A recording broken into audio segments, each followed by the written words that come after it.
నమస్తే, welcome to social post markets. నేను విష్ణు. ప్రస్తుతంతో పాటు certified financial planner doctor Bacchu Anil Kumar గారు ఉన్నారు. వారితో మాట్లాడదాం. అనిల్ గారు నమస్తే సార్. నమస్తే విష్ణు గారు. అనిల్ గారు, ఏం జరుగుతుంది అసలు మార్కెట్లో అర్థం కావట్లేదు. మొన్నటి వరకు ప్రశాంతంగా మార్కెట్లు ముందుకెళ్తున్నాయి. ఇప్పుడు ఒక్కసారిగా ఇజ్రాయిల్ ఇరాన్ యుద్ధంలోకి అమెరికా ఎంటర్ అవడంతో ఒక్కసారిగా మార్కెట్లంతా కూడా కంప్లీట్ వాల్టాలిటీలోకి వెళ్ళిపోవడం జరిగింది.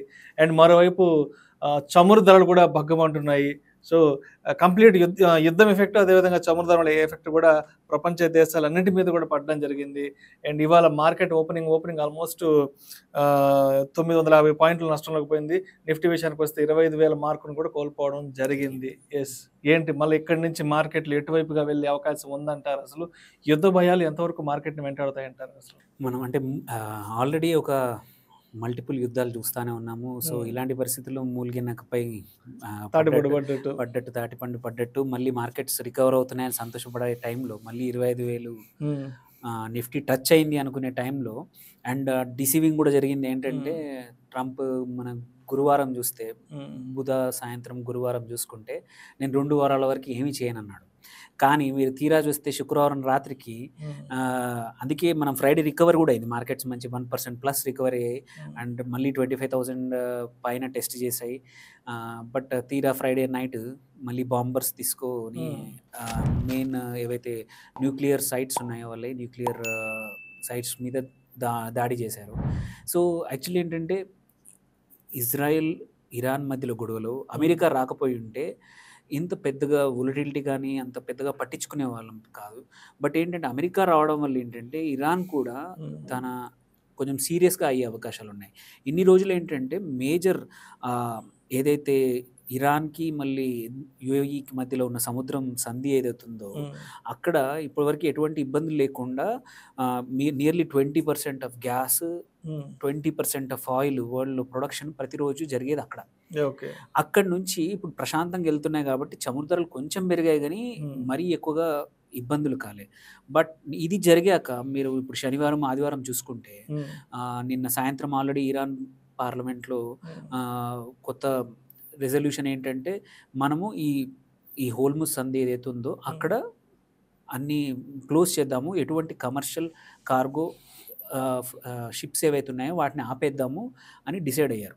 అది అయితే ఏంటంటే మాత్రం వరల్డ్ వైడ్ మార్కెట్స్కి హ్యూజ్ ప్రాబ్లమాటిక్గా ఉండొచ్చు, వొలటిలిటీ పెరగచ్చు. చమురు ధరలు మనం ఆల్రెడీ చూసాము. మొన్న శనివారంకి ఆల్రెడీ $79 దగ్గర ఎండ్ అయింది.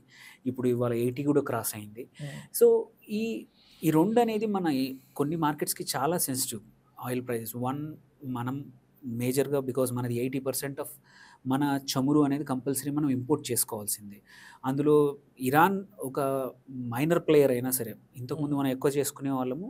బట్ లాస్ట్ 3-4 మంత్స్ నుంచి మన ఇంపోర్ట్ బాస్కెట్ ఏదైతే ఉందో మనం డైవర్సిఫై చేసి మొత్తం ఇప్పుడు ఇండియా 40 కంట్రీస్ నుంచి చమురు దిగుమతి చేసుకుంటున్నాం.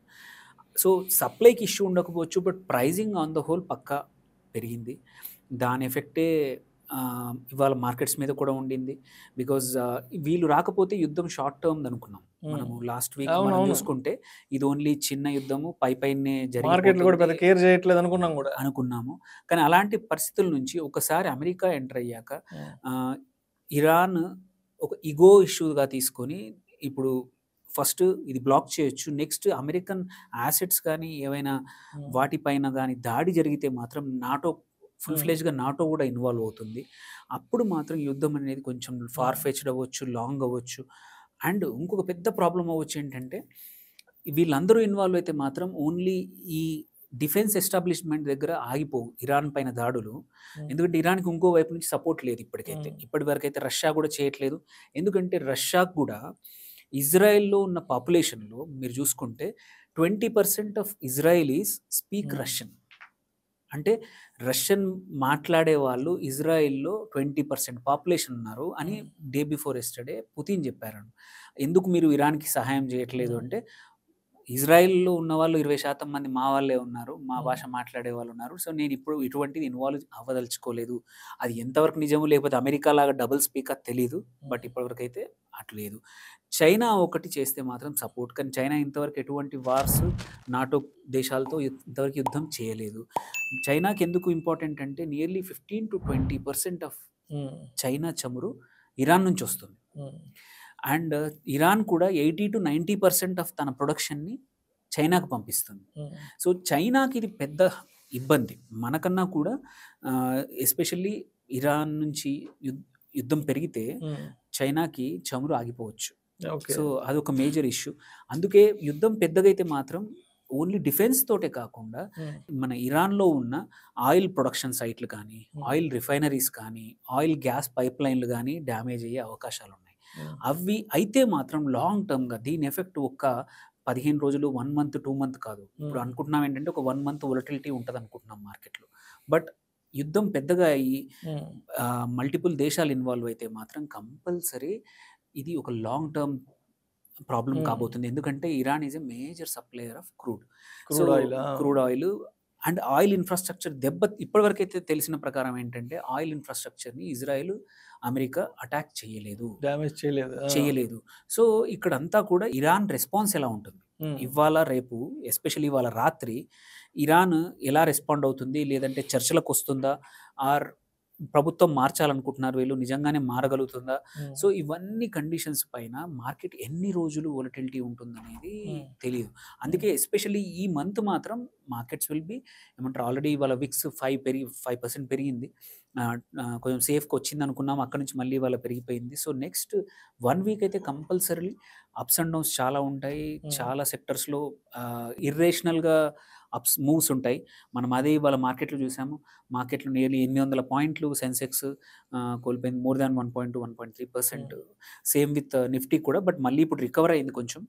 బట్ రికవరీ కూడా ఇవన్నీ చూస్తూ ఉంటే విక్స్ మాత్రం వొలటిలిటీ మాత్రం భయాలు చాలా ఉన్నాయి. మొన్నటి వరకు ఆల్రెడీ మనము ఫ్రైడే చూసుకున్న మార్కెట్ పెరిగినా కూడా మార్కెట్ ఆన్ ద హోల్ తీసుకుంటే ఫియర్ జోన్లో ఉండింది. ఇవాళ ఎక్స్ట్రీమ్ ఫియర్ జోన్కి వెళ్ళే అవకాశాలు ఈ వారం ఎక్కువగా ఉన్నాయి.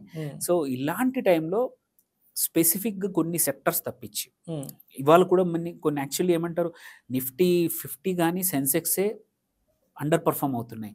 బట్ ఇవాళ మీరు చూసుకుంటే చాలా స్టాక్స్ మిడ్ క్యాప్లో, స్మాల్ క్యాప్లో ఆల్రెడీ పాజిటివ్గా ఉన్నాయి. అవే కాదు, మెటల్స్ ఈజ్ డూయింగ్ గుడ్.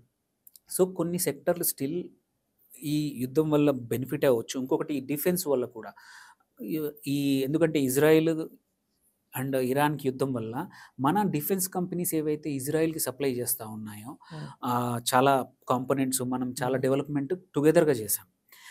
అవన్నీ ఎస్పెషల్లీ యాంటీ ఎయిర్క్రాఫ్ట్ మిసైల్స్, మళ్ళీ ఇవైతే ఉన్నాయో గన్స్ మన ఇండియాలో ప్రొడక్షన్ అవుతుంది. సో ఇవి ఒక రకంగా మన ఇండియన్ డిఫెన్స్ సెక్టర్కి బెనిఫిటే. ఎందుకంటే ఈ భయంతో అన్ని దేశాలు వాళ్ళ డిఫెన్స్ స్టాక్ పైల్స్ పెంచుకునే అవకాశం ఉంది. సో ఇప్పుడు ఎవరైనా మార్కెట్స్లో మాత్రం ఆ కొన్ని సెక్టార్స్లోనే చూసుకొని మెటల్స్, డిఫెన్స్ అండ్ కొన్ని mid and small cap sectors ఏవైతే స్టాక్స్ అయితే బాగున్నాయో వాటికి స్టిక్ అవ్వాలి. కానీ ఈ వొలటిలిటీని చూసుకొని జాగ్రత్తగా ఉండాలి. ఎందుకంటే మంచి స్ట్రాంగ్ క్వాలిటీ స్టాక్స్ కూడా ఇలాంటి టైంలో ఎటువంటి ఫండమెంటల్ స్ట్రాంగ్నెస్ కానీ ఆ టెక్నికల్గా స్ట్రాంగ్ కానీ ఎటువంటి ఉన్నా ఇర్రేషనల్ మార్కెట్లో పని చేయవు. సో కొంచెం తెలివిగా కొన్ని సెక్టర్స్లోనే స్టిక్ అవ్వడం బెటర్ అనమాట ఈ టైంలో ఎస్పెషల్లీ. సో మరి రేపు మంగళవారంకి ట్రేడింగ్ సిద్ధమయ్యే వాళ్ళు అంటే ఇవాళ మార్కెట్ని దృష్టిలో ఉంచుకొని ఎటువంటి జాగ్రత్తలు తీసుకోవాలి అంటారు అసలు?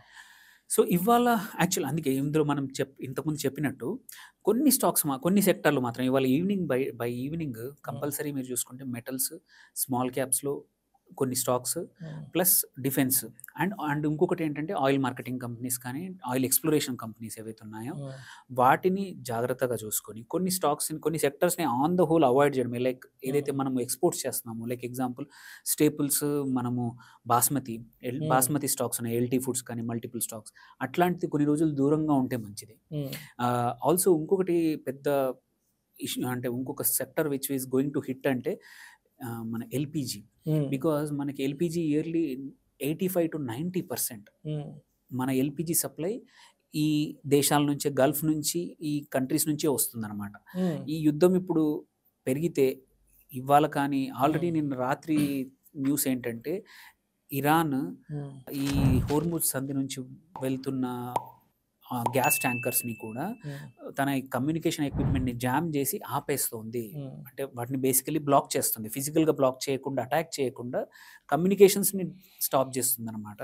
ఇది పేరుకి 100 కిలోమీటర్ల వెడుతున్నా కానీ ఓన్లీ ఒక 10-15 కిలోమీటర్ల విడుతులోనే ఆపరేట్ చేయగలుగుతాయి అన్నమాట కమర్షియల్ ఈ ట్యాంకర్స్ కానీ లేకపోతే షిప్స్ కానీ. సో ఇవి పెరిగే అవకాశాలు ఉంది. మన ఇండియన్ అంటే మన స్టాక్స్ కూడా ఏవైతే ఎల్ఎన్జి కానీ వీటిలో ఎల్పిజి కానీ ఉన్న స్టాక్స్ మాత్రం బెటర్ పర్ఫామ్ చేయొచ్చు. దే ఆర్ అండర్ ప్రెషర్ ఉన్నా కానీ బెటర్ పర్ఫామ్ చేసే అవకాశాలు ఉన్నాయి. సో వీటికి కొన్ని సెక్టర్లకి చూసుకొని ఈ వీక్ మాత్రం కొంచెం కామ్గా ఎక్కువగా అగ్రెసివ్ పొజిషన్స్ తీసుకోకపోతే రేపు ఎస్పెషల్లీ బెటర్ అండి. Right sir, right sir. Thank you sir. Thank you so much Anil గారు. థ్యాంక్ యూ అండి. ఇజ్రాయిల్ ఇరాన్ యుద్ధంలోకి అమెరికా ఎంట్రీ అవ్వడం వల్ల అసలు ఓవరాల్గా ప్రపంచ మార్కెట్లు అంతా ఏ విధంగా అతలాకుతలం అవుతున్నాయి, అదేవిధంగా ఈ వారం అంతా కూడా మార్కెట్లు ఏ విధంగా ఉండే అవకాశం ఉంది, ఎస్పెషల్లీ ఎటువంటి స్టాక్స్ జోలికి వెళ్ళకుండా ఉంటే బాగుంటుంది అనే అంశం చక్కగా తెలియజేశారు. Thank you so much sir. Thank you.